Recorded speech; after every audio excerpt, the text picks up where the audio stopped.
In today's episode, we're going to be talking about viral marketing, growth hacking, and personal branding. And I have with me Jacques, who is an entrepreneur, designer, professor, and he helps out other entrepreneurs and, as he likes to call them, hustlepreneurs. So first off, thank you so much for coming on the show. I really appreciate it. Thanks for having me. I'm looking forward to it. So first off, tell me a little bit about your story because you have an extremely interesting story.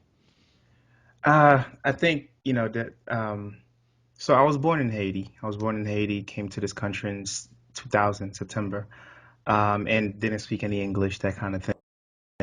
The only thing that I knew was hard work, right? So I think that's kind of what I took with me throughout, as I grew and became an adult. So, and that really explains everything that I'm involved in. As we talked about earlier, I'm involved in quite a few amount of things, and a lot of it came from curiosity, and then not being afraid to work hard and try to learn this thing, and then trying to see how far I can go with it. So, very typical family. I actually lost my mother when I was younger. So that sort of brought, I had to, from when I was 14 to 15, that year I had to grow up a little faster than I was growing up the past few years. And I was the older brother, so definitely had to step it up.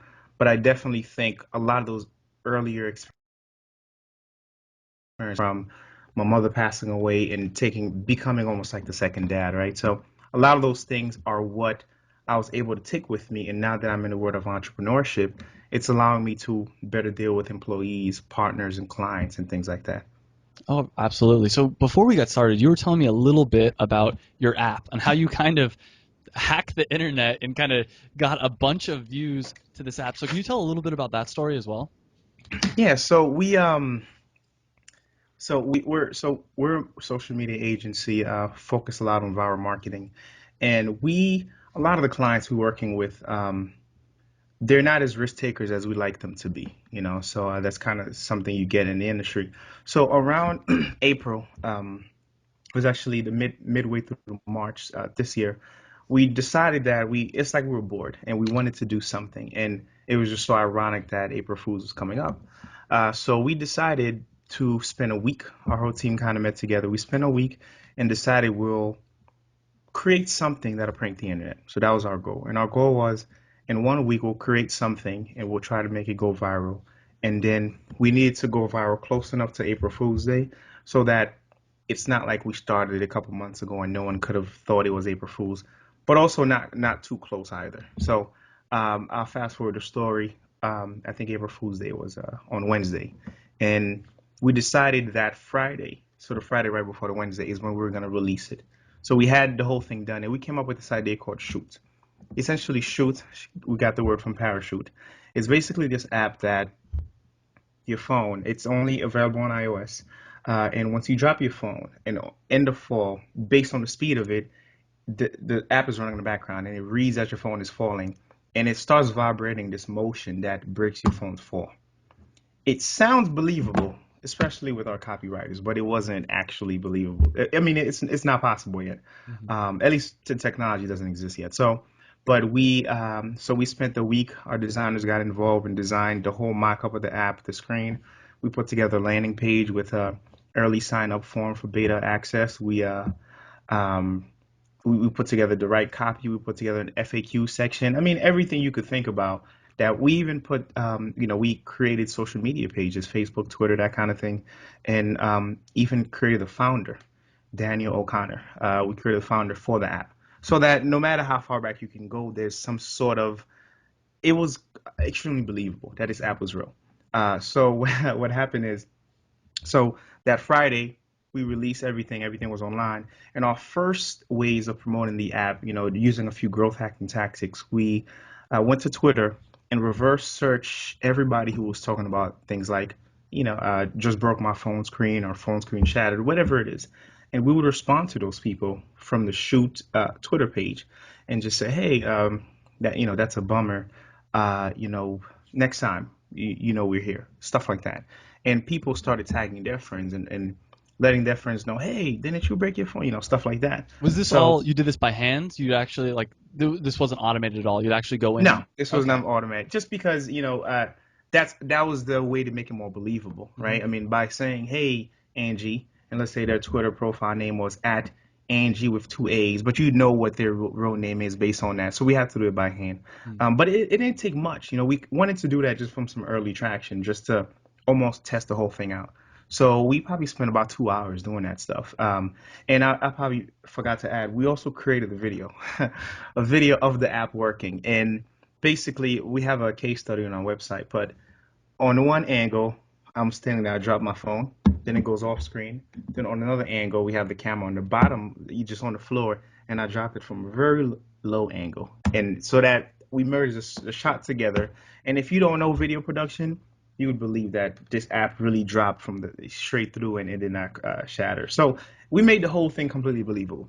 And so through that early stuff we did on Twitter, we did it because we wanted, if anybody checked out our Twitter, we wanted them to know that this was a real product and there's actual activity going on. So that weekend on Sunday, we sent out a few press releases to some of the publications around the area. But we know the idea itself is one of those that every publication would want to be the first to post about it. So we got interest from USA Today. We got interest from a bunch of really popular publications who wanted to interview us and interview Daniel O'Connor to to basically put this so they can get a quote for their story that they were going to run that following week. Same thing with The Observer and a bunch of other publications. So I'll fast forward the story. So on Monday, April Fool's was Wednesday, or was it Tuesday? One of them. On Monday, Daniel O'Connor got an interview with The Observer. And, he's actually a guy from our team. But he sat there, held his own, and just explained the app the way that it's explained on the website. And he made sure to stay on script, and they say nothing that's not already on the website. But again, I know the news, they need that proof, And to step back a bit, our goal was we wanted 1,000 early signups. We wanted 1,000 people to sign up early for this app, right? So once Daniel finished the interview, he hung up. About the next morning, The Observer published an article about it. From that moment on, it just started going, right? So we got contact from TechCrunch and USA Today again, and everybody who initially contacted us, it was now expedited. Now they really wanted to get the story out. So we're talking about the day before April Fool's. Now this is Tuesday. So Observer picked it up. A bunch of other publications wrote about it without kind of coming to us. And just a bunch of people who just wanted interviews. And it was overwhelming, but we were just laughing. It was awesome. And the afternoon of Tuesday, we decided that, you know what, let's just let these people know that it was a prank so that the next day they wake up, they know in advance before everybody else so that it's not a shock to them. And it's just the good in us who decided to do that. So we contacted them and just said, hey, just a heads up, this was a prank. I mean, you were pranked and, feel free to spend this, whatever it is. But at the time, we turned off our sign-up form. Around that time, there was about 3,000 early signups on it. And this happened about course of maybe 4 hours. And then the next morning, I think The Observer, actually, they were not too happy with us. And they wrote a bunch of other articles about how they were misled, blah, blah, blah. They got to do what they got to do. But yeah. It was just awesome because we got the whole team together in a week, right? And just produced this thing and it just spread it, So a month later, we were like doing the analytics and just looking up stuff. And we had about 6 million impressions on the whole thing. Wow. So it was just awesome that we were able to come together in a week. And there's a lot of specific tactics we did, but most of it could just be given, to growth hacking. That's really what got this app to just spread like that. So did you guys end up profiting at all from this, or was this just for fun, purely? The profit is the case study. The profit is this conversation. We and the 3,000 people who signed up, we messaged them after and said, hey, this was a prank. We'll be deleting your email within the end of this week, and we did. We don't. We weren't going to sell it or anything like that. So there was nothing direct in terms of, people sign up for early access, but no one actually downloaded it. It didn't exist. So yeah. That's such an awesome story. So I want to break down what you did there because there was a lot of moving pieces that got into that, and I want to try to figure out how someone like myself or another person that has maybe an online store or some kind of company can potentially profit from that. So I guess if someone were to come to you and they have some kind of store, like let's say an online store, for instance, and say, I really want to have a viral marketing campaign, what are the first questions you would ask them on how they could potentially move forward? The first question we'd probably ask them, we want to get, we first try to pull out what makes them unique from everybody else. What's that big thing? Whether it's they're the cheapest out there, whether they're the highest quality, whether they're humans versus the other companies that may be automated. Whatever that thing is that makes them great and that what their customers really love about them, we take that and then we ask ourselves, how do we hyperbolize this and get this out there? How do we get this out there in a crazy way? Whether it's doing something that looks like it's completely on a whole nother level, but it ties back into the company. So the first question essentially is trying to get down to what makes them different, what makes them unique from everybody else. Okay, as an example, and I don't mean to put you too much on the spot. So I have a dance clothing company, and our Right. big selling point is handmade in the USA, 200 plus colors, and those are the two things that make us really unique. And I put a lot of thought into this as well because I'm nervous about. I don't know if you ever read the book Trust Me, I'm Lying. Uh, I did. yeah, so that's a great book, but a lot of the stuff he did in that, it kind of didn't make his brands look good. You know what I Right. mean? And that's one of the scary things for me is I have a lot of ideas of things I could potentially do, but I want my brand to be this wholesome, nice brand. Do you have any ideas around how I could hyperbolize the made in the USA or the 200 plus colors to really get some press exposure? So now I think with that now, once you get to things like made in the USA, a lot of people like to believe they care about that. They Hmm. do. Hmm. But unfortunately, I've learned that a lot of people don't. A good friend of mine owns a candle company, candle waxing, and one of the biggest change he's made is he's been hand poured in the US and stuff like that. And there's a really small amount of people that cares. And it sucks because we're all supposed to care, but it's a small amount. Mm. So that wasn't the best message to go forward with just because the amount of views or the amount of people who actually would buy just because of that was actually so little. So I think in a case like that, I'd probably try to focus on another component. Now you said you guys have a lot of colors, right? That's probably our biggest selling point is because you can buy dance shorts in only like 5 colors at Walmart or from other companies. And girls tend to want light blue or dark blue. They don't just want regular blue. They want lilac or whatever kind of color. So yeah, that is one of our big selling points. Okay, so for me, just context. I don't know as much about the industry, so it would be this kind of conversation we'd have so that I can learn as much as I can. So typically, other companies or other brands they don't have more than 5 to 6 colors, and you guys have how many? 200 colors, a ton. Wow, Well, it's 200. all made to order, so we are able to offer a ton of colors because we don't make it until you order it. So we just keep stock of fabric, where other companies keep stock of all the individual items. So that's Yeah. kind of our unique selling point. There's this thing that I've never done this. I've Okay. wanted to do it so bad, and there was this thought I had, and I do a lot of kind of experimental things, and so I had this thought of trying to make something go viral, something completely irrelevant, but very similar to that first Kiss campaign. I'm not sure if you've seen it, where they No. had strangers come in a room or something like that, and they kiss each other for the first time. That thing like just spread overnight.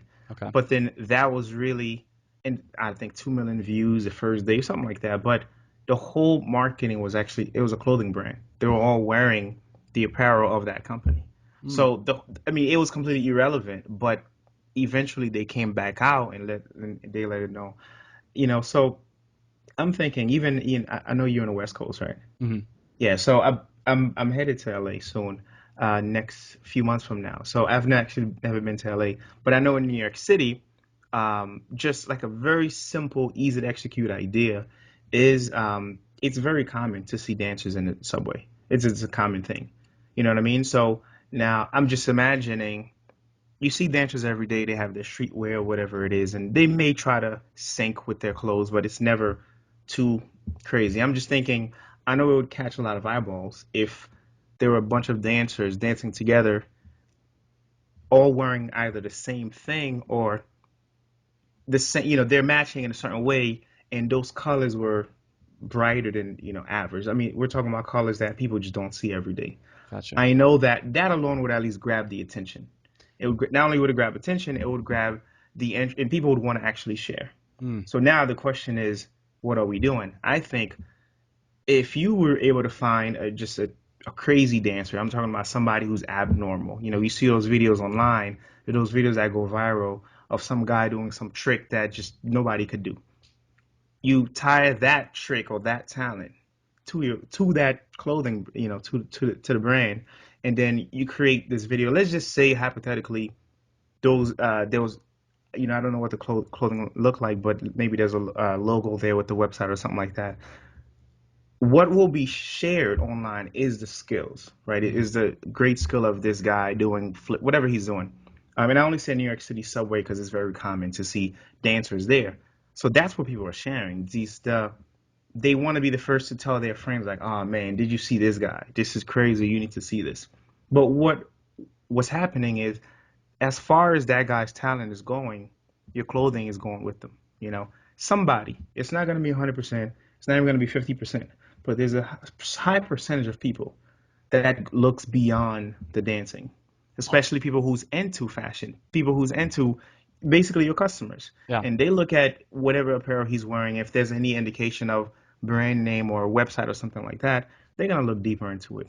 And then that's when you have website visits. I like it. So one of the big things I got from that, so kind of bringing me back so everybody can understand some of the things you were saying, but the viral marketing campaign doesn't necessarily need to be directly related. It could be tangentially related in the sense of the First Kiss campaign was a great one because I do remember seeing the videos on YouTube. I never actually watched the video, but I remember seeing it like all over the place. I had no idea it was a clothing brand. I'm sure if I were to watch it, I would realize, oh, by the way, this is a clothing brand. So I think that little piece of knowledge is really interesting because it doesn't have to be directly related to your brand. It could be a side relation.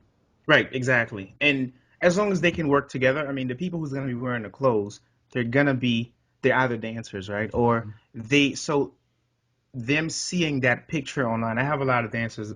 Just a fun fact, our company, Boogie, the name came from me because my nickname used to be Boogie because I used to be a break dancer.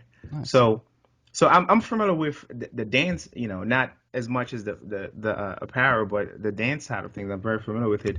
And dancers today still share things with me. Hey, here's that move that we talked about, or whatever it is. Mm-hmm. So that act that this person is doing, it already attracts that same customer base that you're going after. So you let them get attracted by that, but then in the midst of it, while they're watching this 5-minute video of this random guy or this random group of people, that's when your stuff is there. So as they could be disconnected, but as long as there's some relation, some sort of relation, it would still work out. So another thing that I really liked about your story was it sounds like the idea and the execution of the initial phase is just the first part. The next big thing you did was you got it in online websites, on blogs, different things like that. So how do you go about from taking your initial idea that's this viral, let's say we made a viral video, for instance, how do we go forward and make it out into the public? Like what's the steps for that? The first thing is it also is all about that viral video. I had the awesome honor of so my wedding, I got married last year in May 22nd. May 22nd, right? Yeah. So and thankfully our wedding was actually paid for by Fox News in New York City because I put together a video of how I proposed to my wife, and the video kind of just circled around the web. It made its way to Inc. magazine, Huffington Post, and a bunch of other publications, and that led to those people discovering us, saying they love our story enough and they wanted to marry us, and they aired it on TV or something like that. So it was an awesome blessing. But one of the things that started that was Huffington Post, who first posted about it. And stepping back one more, to the CHUTE app, one of the people that kickstarted that campaign was the Observer. So I'm saying that to say, regardless of how it is, there's a pattern here. So the thing that's consistent is there is that one place that it has to start. I know a lot of people who are quote unquote Instagram famous or Vine famous that they started because they just made one video. They've probably been making videos for years, right? But there's that one video that Drake liked and he shared it. And that's when it happened. Then people work backwards and try to find who this guy is. Then they follow him. Then they start. So one thing I will say is, you hit it on the nail. You have to try to look for that first person who has a bunch of followers and try to take advantage of their followers. Now, with that said, it may be important to know to have an idea on who that person will be first. In the case we just talked about of the dancer, whether it's a national dance organization, a famous dancer, or something like that, somebody who'd actually appreciate it. If you can somehow, whether it's you know, I mean, there's something as plain and simple as just tagging them on Twitter, right? And just saying, hey, person name, check this out. And if they're really intrigued by the moves, then they can just naturally by themselves share it. But stepping back a bit, there are people like that who will take money for a tweet, or who will take, I think on Instagram, there's a bunch of people out there with 100K followers who take money for a post. And Mm-hmm. sometimes that post, even if it costs you $100, right, that's what you need to kickstart the whole thing. But it depends on how good the content is. So back to the thing with me and my wife, our story was very compelling that once it happened with the Observer, I'm sorry, the Huffington Post, um, everybody else wanted to share it. Everybody in our community, from marketing folks, because that was their, because the whole thing was about we met in college and things like that. So marketing folks wanted to share, like, oh, another entrepreneurial marketing story. Black folks wanted to share, like, oh man, black love, and young people wanted to share, oh man, young love, right? So it already connected to a lot of different audiences who will then share it, and the same thing with so, and to give you an idea of how the Huffington posting happened, I'll tell you exactly what I did. I basically worked backwards and I went to their website and found who have posted anything about weddings in the past few whatevers. So in the same note, find people who have posted about clothing or your piece, right? And those people, either their email will be right there on the website, or there's other ways to reverse engineer it and find it. And I Mm-hmm. have wrote an article about that on my blog. But you find that, just send them an email. And it could take you a second. You send them an email saying, hey, I saw you wrote about this last time. I have this really cool thing to show you. What do you think? Even if something as simple as that. Because the one thing I've learned is that journalists need us more than we need them. Mm-hmm. They need these stories. So, but it's really important that the content you're sharing is good. Whether the dancer, his dancing has to be really good. Whether it's me and my wife, our story has to be good. Or shoot, the idea has to be really strong. Mm-hmm. So that content alone won't necessarily get it shared, but it'll get it to travel. That first share could happen, and it could just plateau right there. So as long as it's good, it'll keep getting shared. So let's use the example for the observer then. So just to break it down, all you did really was you found someone that has been posting similar content on the observer. You sent them an email. And any tips for the actual email itself, or was there anything you did other than just sending them an email to really make your email stand out? So the Observer was a little different. So Oh, Huffington okay. Post and my wedding is what we reached out.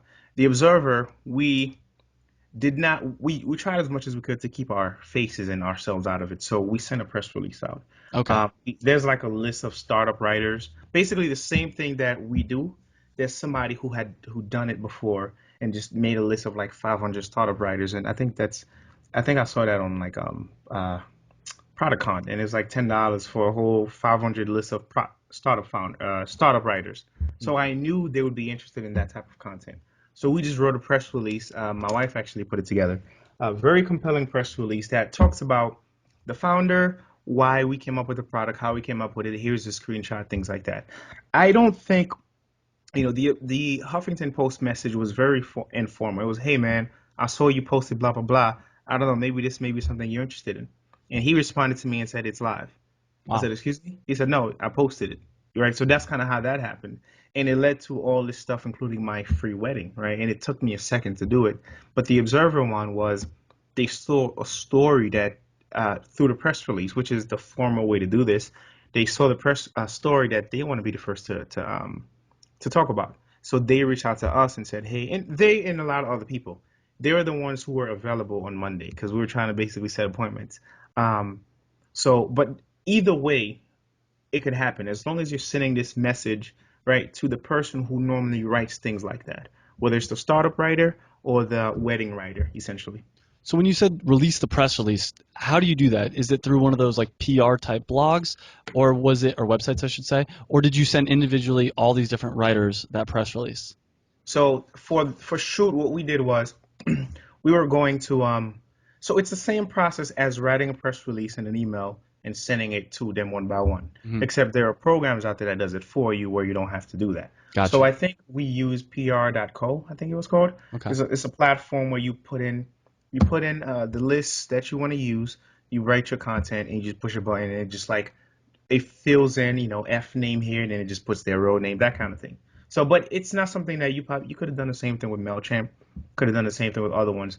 The only difference is I'm not sure, but I know Mailchimp requires that little monkey thing that you're supposed to say this came from Mailchimp. I Yeah. mean, either way, regardless of if they see that this is not an individual email, that's the formal way to do this. Like the Gotcha. whole purpose of a press release is not, I'm not gonna write a press release just for you. They know that they're not the only ones who's getting this. Hmm. So it's okay for them to know that this is just being sent out to whoever wants to write about it.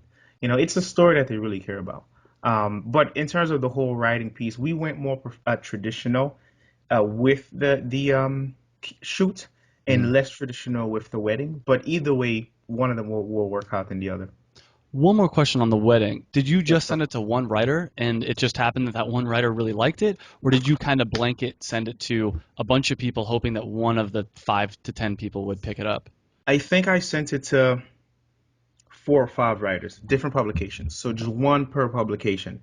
And another one was like how we met, how we wed, some wedding thing that, and they picked it up too. A bunch of them picked it up, but the early traction happened with Huffington Post. Hmm. There was a gentleman that from I know a guy from Ink magazine. He no longer writes there, but he used to. And there was a story he was doing about entrepreneurs who wanted to thank their significant other for their involvement in their success, basically. So I had the opportunity to send him like my thanks to my wife, and I had told him this was right before the proposal. I told him that if he were to choose my story, I want to also add this at the end, and that this was a wedding proposal, right? So I also proposed to my wife on Ink Magazine. So the whole video was basically telling the whole story of how I proposed to her on Ink Magazine, me singing to her that week. Basically, I proposed to her like 4 or 5 times. One tip I do have is it's not a bad idea to give the journalist or the person you're mailing a possible headline of what to use. For example, when I sent over the proposal, what Huffington Post wrote about was it took this guy 5 wedding proposals to finally get a yes, because they know that people will click that more than, oh wow, love story, just check it out, because people unfortunately want to see people fail.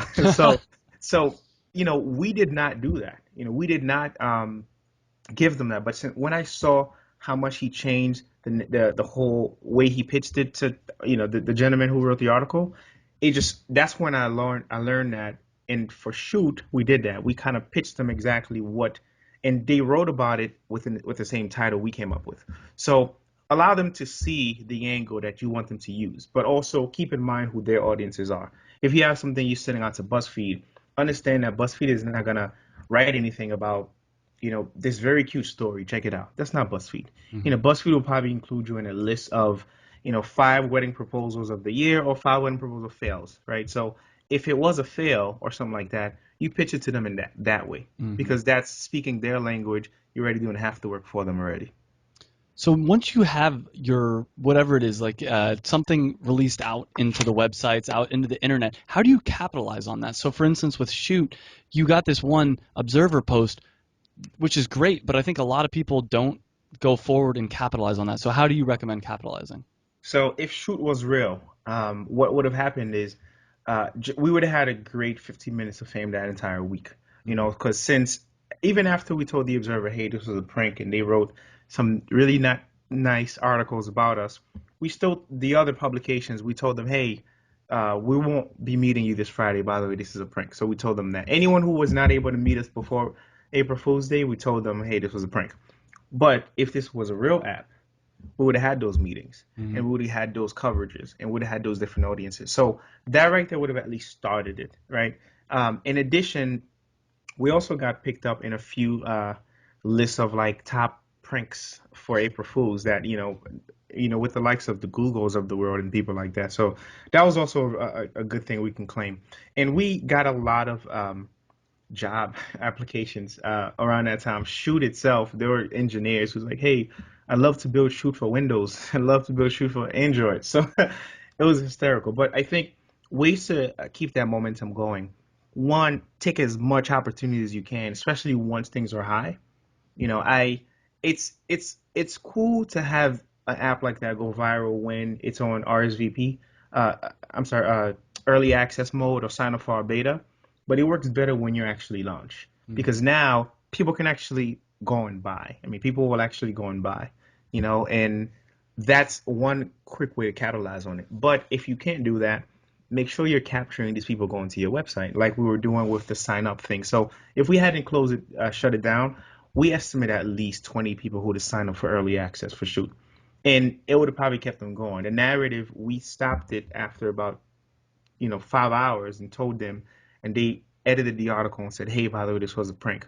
That stupid agency. But if it kept on going, more people would have signed up, in anticipation for this product. So if there was 20,000 people who sign up now, that's 20,000 potential customers we have for whenever we do launch. So that's 20,000 emails that at any point in the future, we can say, hey, we've launched, here it is, and there's the capitalizing that right there. But then there are also like some recurring marketing tactics that could be done. But in terms of kind of growth hacking and getting that quick instant success, that's definitely the way to do so. Have the opposite is basically having something like that, but nothing on the site. It just says, hey, we're coming soon. Just Mm. pray on it, So definitely need a way to capture them, because if it's me, I'll forget about it. Yeah, absolutely. So you talked about a couple different mistakes that people make, but other than that, what are some of the biggest mistakes you see people making when they're trying to have a viral campaign, and how should they fix them? We had a client do this once. They made a video, right? They made this. I hope he's not listening to this, but it was a stupid video. And so for me, I'm one of those believers in the the whole viral starts way back with the idea. So we have a video we're doing for a client very soon, and the whole ideation process took us way longer than we're gonna do the shooting and everything, because that's really what we're trying to add, these viral ingredients to this video so that it's shareable, so that people can connect with it. So this client made this video and said, "Hey, here's a budget, make this go viral." Right? So, and it's hard to do so because it all starts with the idea. Mm. So a lot of people will just create whatever or hire somebody to do whatever and try to include a company like ours after the fact, not knowing that the real success is before the fact. Shoot is something you want to share with your friends. But if somebody said, "Hey, I have a social network that you can use to send messages and send likes and stuff like that. Here, make it go viral," you didn't give me anything. This exists already in many different ways. You know what I'm saying? So it starts with the idea. A lot of people don't realize that a lot of times we could do whatever we do, but it's really the idea. Because nobody would have wrote on it if it wasn't a really good idea or the content back to that was really good. That's a great answer. So I kind of want to shift gears here a little bit and talk about you. And you do a lot of stuff. You do your hands are in a lot of different pots here. And how do you find time for all this? How do you do so much with so little time? So I think it's what fuels me. So my background. I mean, I guess to kind of go through it, I started the barbershop when I was in college, my freshman year, out of a need for, I have to always get my hair cut, and the where I moved to college, there weren't too many barbers who actually knew how to cut my hair. Hmm. So I went to YouTube and Google and kind of and bought clippers, and then it was for me, but it turns out a lot of the other students felt the same way, and I was cutting about 20, 30 hairs a week in my dorm room. Don't tell nobody. But you know, through that, I started designing.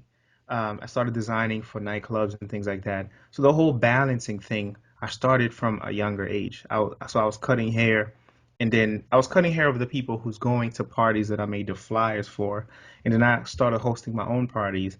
And then when I had extra time, I did go to classes. So it was a lot to do back then. So as kind of we're talking about, as an undergrad, I used to wake up at 5 a.m., work the whole day, then go to classes around nighttime, full time, but around afternoon and night. Then I get back to work again. So I was used to being active for about 20 hours a day. So now that things are a lot more stable, I've learned a lot of different tricks and that to use to maximize my per hour output. Things that may take somebody an hour, I can get it done in half an hour, and then I can try to get it done in 15 minutes the next day. I have this motto of trying to be better than I was yesterday. So it's always trying to be better. And through those same tactics is why Boogie, our agency, we only have 4-day work weeks. So we don't work on Wednesdays. So today, my team is at home doing whatever they're doing. And I'm here talking to you and beautiful audiences listening. So, but it's us taking really serious, we really take prioritization and time management and to-do lists and things like that very seriously.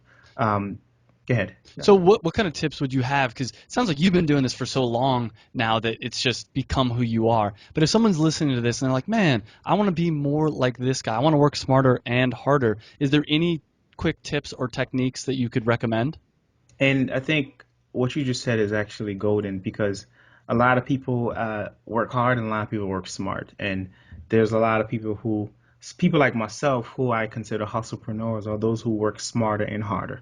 You can't beat anybody who's working smart and hard. So the tip is some of the things that I do. So on Sunday nights, I spend about 2 hours planning my entire week. uh, my week from Monday till Friday and etc.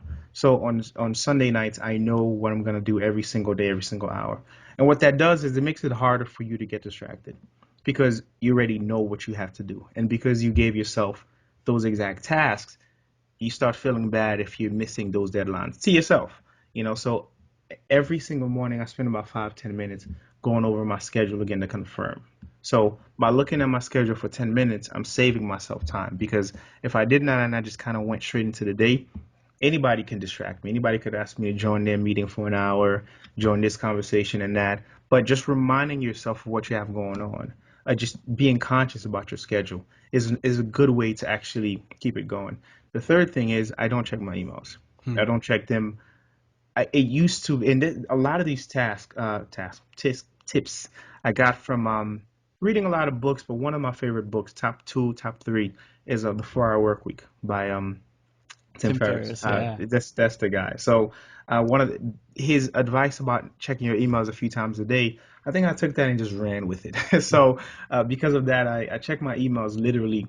Sometimes I spend a whole 24 hour and not check my email, just because I've learned that it's really not that important. And our clients, we onboard them into a project management software, so they haven't no need to email us. So if it's not client related, anything else, I've learned that, yeah, I missed an email or two that's really important, that was urgent, but it's not even that serious. But just not checking your email allows you to just keep focus on your schedule, And emails, the amazing thing about them is they always seem more important than the last one. Hmm. You have an email that's marked as unread for 2 weeks, the one that just came today seem way more important than that one from 2 weeks. So we just start focusing on that, spend 30 minutes writing back and stuff like that.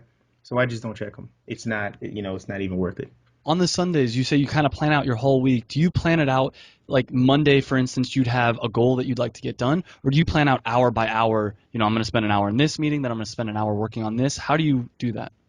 So what I do is I do this more in that 10 minutes in the morning of every day thing. So on Sundays, I kind of just do an overall plan of like by Monday, I want to get X, Y, and Z done. Mm. And I try to keep it, very tight. And then on Tuesday, I want to get X, Y, and Z done on, that kind of thing. But in the morning, I also put estimated time. It would be like answer emails, right? Or email people essentially. And I put that into one category. And I would put got to email this guy, got to email Travis, got to email that guy, got to email this. And I put estimated an hour next to that. And then the next one will be, design or something like that. And I put 2 hours for that. And I put bullets, got to design this thing, got to design that thing and that thing. And I really stop and think about it and say, okay, this probably take me about 2 hours. And then I also put in lunch break Mm. because I'm a firm believer in you need to stop.